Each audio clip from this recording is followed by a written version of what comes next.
Welcome to the premiere edition of the Robbo The Writer Podcast. I'm your host, Robbo The Writer, aka Rob Whitney. And we're brought to you today by Super 2 Sports, UrbanTroll.net, and WJMS Radio. Let me tell you what's on the rundown today. First, Kobe goes for 60. The Warriors go 73-9. The NFL's blockbuster trade. And as always, the segment will end on top 5 dead or alive. Today, top 5 dead or alive is going to be Kobe's worst moments. I figure we're going to do a lot of celebrating Kobe on today's premiere podcast, but we're going to end it on a funny note and just look at some things that the Mamba might want to forget about. But as we said, last night Kobe played his final game. He went for 60 points.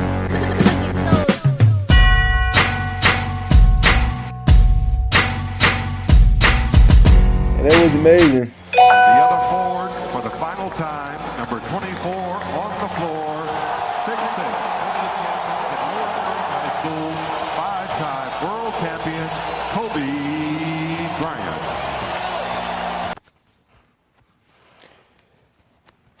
I mean, he got the thunderous applause, the great ovation at the Staples Center. A little confusing at first with the Star Spangled Banner by Flea on the bass. That was something different. I don't really know what they were thinking there, but it is what it is. But Kobe went for 60. Hit 21 of 50 shots. That's pretty good for the man in his 20th season. I just thought it was amazing. It was amazing to see. It was amazing to see everybody giving him the shots, letting him go for broke, giving him the green light, kind of fire at will. And he did his thing. I got to be honest, growing up, I was never the big Kobe fan. I'm a Philly guy. I was always preferable to Allen Iverson, AI. But, throughout the years, Kobe has grown on me. You got to respect the talent. You got to respect the greatness. And he had a great career. He did his thing. I know a lot is going to happen now since it's all said and done. People are going to bring out their lists, where he ranks. As far as all-time Lakers, all-time players. For what it's worth, I'll give you my take on it. Kobe, for me, probably definitely hands down second best two guard to ever play the game behind Michael Jordan.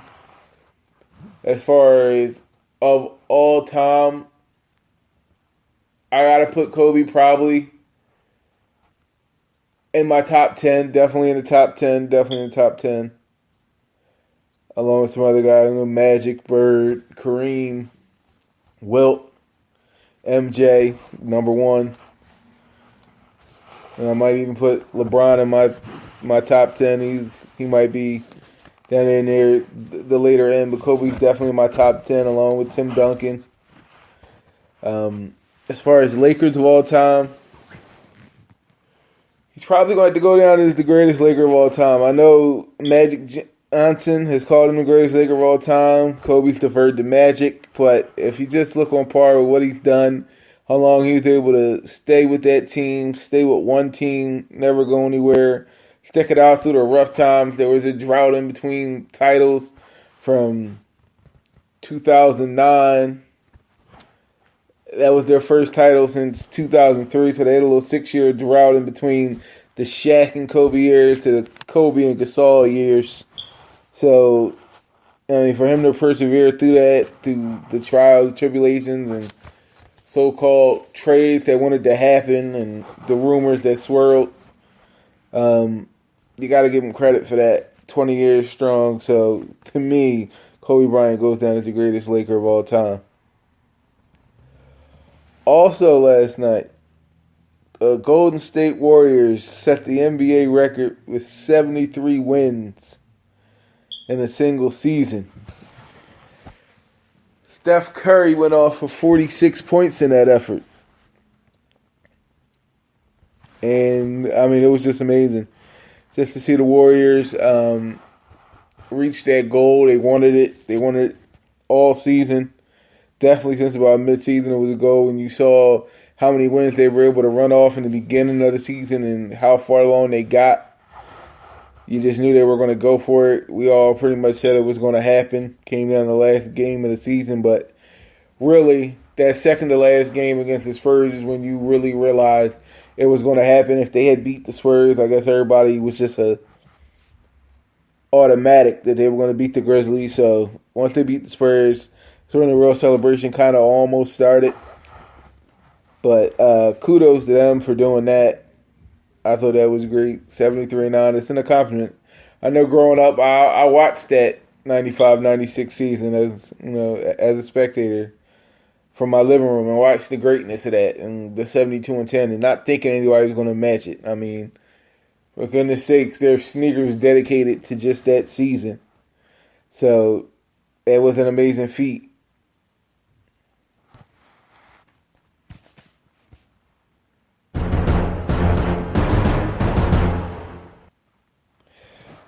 And next on our list, we had a blockbuster trade that went down in the NFL today. The St. Louis Rams were able to snag the number 1 overall pick from the Tennessee Titans. The Titans got a bounty of riches for that pick. I mean, it made me think of the Cowboys back in the early 90s when they shipped everything off for Herschel.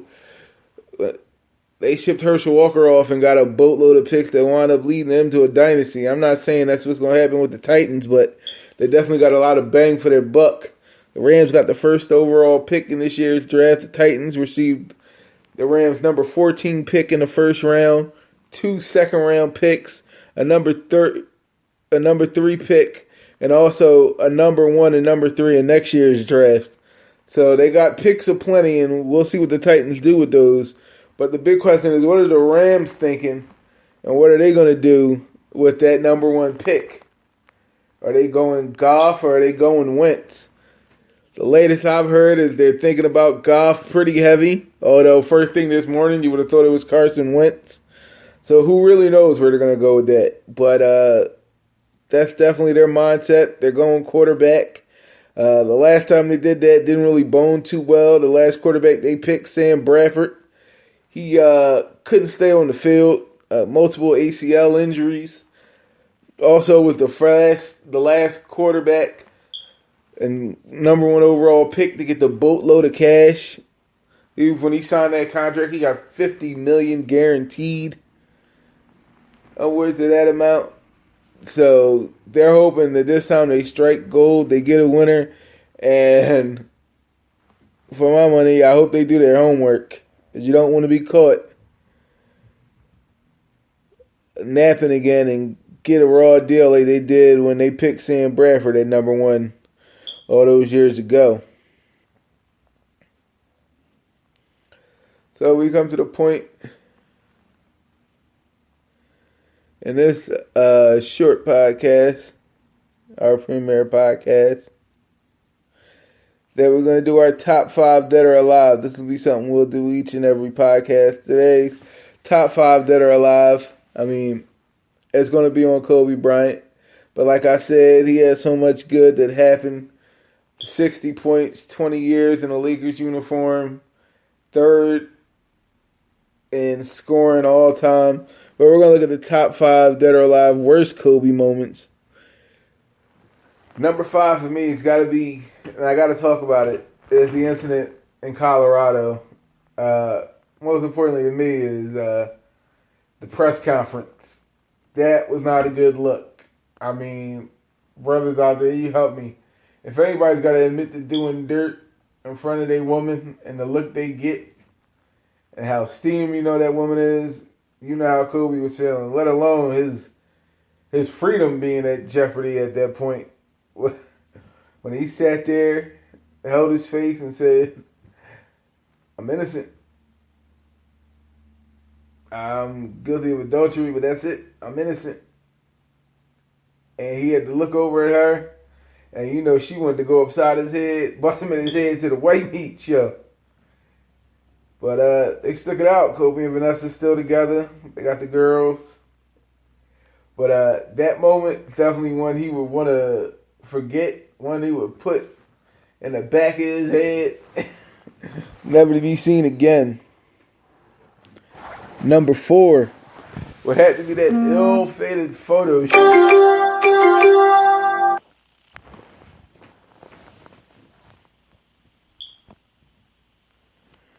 We're getting some breaking news from the 2016 NFL schedule. Monday Night Football, their first game will be the Steelers and the Redskins. And also, your new look LA Rams will take on the 49ers in San Francisco. Back to our top 5 that are alive. Like I said, that photo shoot with the hideous headdress he had on and the all white outfits. I don't know if he was getting ready to come out of church or he had a Sunday best on. I don't know what was going on. The brother looked like a gallon of milk, if you ask me. But that wasn't a good moment. Number 3, and this is pretty sad. Later on, Kobe time with Mummy Kobe. We saw Kobe sitting there wrapped in all types of bandages from shoulder to ankle, and you just knew you just wanted to put him out of his misery. But he played this whole season out. You got to give it to him, even though they lost upwards to 65 games. I mean, that's no easy task. But Mummy Kobe was definitely a moment that he's going to want to forget. He looks back on his career. He's going to look at the bright moments. Everything in the beginning, all the glory, the championships, the back-to-back-to-backs, another back-to-back. He's going to look at that, not that Mummy Kobe. That was a broken shell of himself. Number 2. And it was tough between number 2 and number 1. Because these 2 moments, they make me chuckle. Number 2 for me, the not so good, worst Kobe moment, it's got to be the incident with Chris Childs. My man got a 2-piece spicy with the biscuit. That was one he wasn't going to be able to live down for a long time. You weren't going to be able to convince anybody that Kobe was a tough guy after what happened with Chris Childs. I mean, when I say he took an L, he definitely took an L. That's one he's definitely going to want to forget. Kobe, that killer instinct doesn't translate to actually throwing them hands. Chris Childs is the chairman of the About That Life Hall of Fame committee. And he was definitely not playing games that day. So number 2 was Chris Childs handing Kobe that work. That's one of the top 5 worst moments Kobe want to forget. And number 1, ladies and gentlemen, number 1 moment that Kobe Bryant I know would love to forget is that rap album. I mean, come on.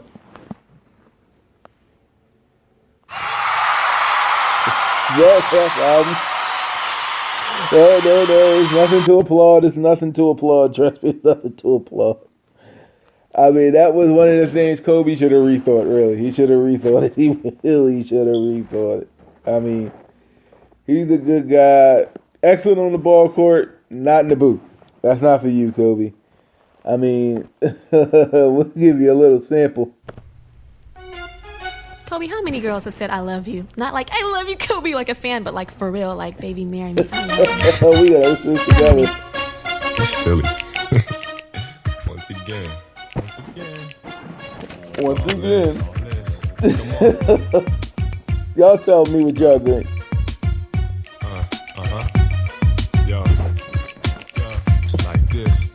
Your boy Kobe. What I live for? Basketball, beats and brawls. From Italy to the U.S. Yes, it's raw. I'm in search for the one to make my wealth feel poor. You can ignore the spotlight life of grandma. Am I done for? I'm not going to put y'all through any more of that. That was absolutely terrible. Come on. No, please don't cheer for that. Please don't cheer. Cut. Do not cheer for that. Yeah, that rap album was definitely one of the things that Kobe would like to forget and forget quickly. Because it wasn't one of his high moments. I hear when he gives interviews, that's the one thing that won't be allowed to be brought up. He definitely don't want that out. So that's it. That's my top 5 dead or alive worst Kobe moments. Tune in to every podcast. We'll have a different top 5 dead or alive. Well, we'll come with the jokes and try to shed some light on some things that some people may want to forget. Some people may love. But just to wrap things up, once again, Kobe goes for 60. Like I said, I got him in my top 10 all-time players. Definitely the second best 2-guard of all time, hands down. Went for 60 last night on 21 of 50 shooting. So what? He put up 50 shots. He should have been allowed to put up 100. It wouldn't have mattered. It was his night. Let him do what he wants. The Warriors go 73-9. I'll also probably give you my pick to win the whole thing. I'm going to go, not with the Warriors actually, but with the Cleveland Cavaliers. For some reason, I can't shake it. But the Warriors remind me, and I know football and basketball are two different things, but the Warriors almost had this invincibility factor that I saw with the Carolina Panthers, who, luck would have it, Steph Curry's a big fan of, that went down in flames when they finally got to that championship round after running through a magnificent season and knocking everybody off and almost being perfect all the way through, just to lose in the Super Bowl. And I just see an upset coming for the Warriors. So I'll pick the Cavs in 7. You heard it here first. I'm picking the Cavs in 7. And as far as that epic argument people are having now, since they've gone 73-9, who would win between the Warriors of 2016 and the 95-96 Bulls, I'm going to go to Bulls. I'm going to go to Bulls in 6 games only because of this. And I think this is the only reason that they would win is because they would pretty much be able to isolate who they had to isolate and shut down. It wouldn't be stretched beyond those perimeters. What I mean by that is the teams that I think would fare well against that 95-96 Bull team is a team with a dominant center. Somebody that could really shut down the post, draw double teams, things of that nature. I don't think they really faced anybody like that in their 90s run, except for 94-95 when they lost to Orlando. And Jordan was on the team. It might have been his comeback year, but he was on the team. And they lost to Orlando and Shaq and a dominant center. So unless you're talking about a team like that, I really don't think that the 95-96 Bulls would have been beaten. I think it would have been a good series. Definitely Clay and those boys were able to get a couple of games, but in the end, 95-96 Bulls in 6 games is where I'm going with that. Also, on an NFL note, the blockbuster trade, once again, the Rams get the first overall pick in this year's draft. The Titans will get the Rams number 14 pick, also 2 number 2s this year, and a number 3, and also a 1 and a 3 next year. So let's see what they do with that bounty. Once again, it's your boy Robbo the Writer. It's been the Robbo the Writer Podcast, brought to you by Super2Sports.com. Make sure you check them out. UrbanTroll.net and WJMS Radio. Make sure you check them out. Check out yours truly with the Tune In, Tune Out weekend review every Friday. Check me out on Super2Sports.com, where I'm one of the Eagles writer for the site. You can check me out there. Read up on the birds. Other than that, I'm going to bid you adieu, and I'll see you next time, folks. It's been the Robbo the Writer Podcast. One love. Y'all be good.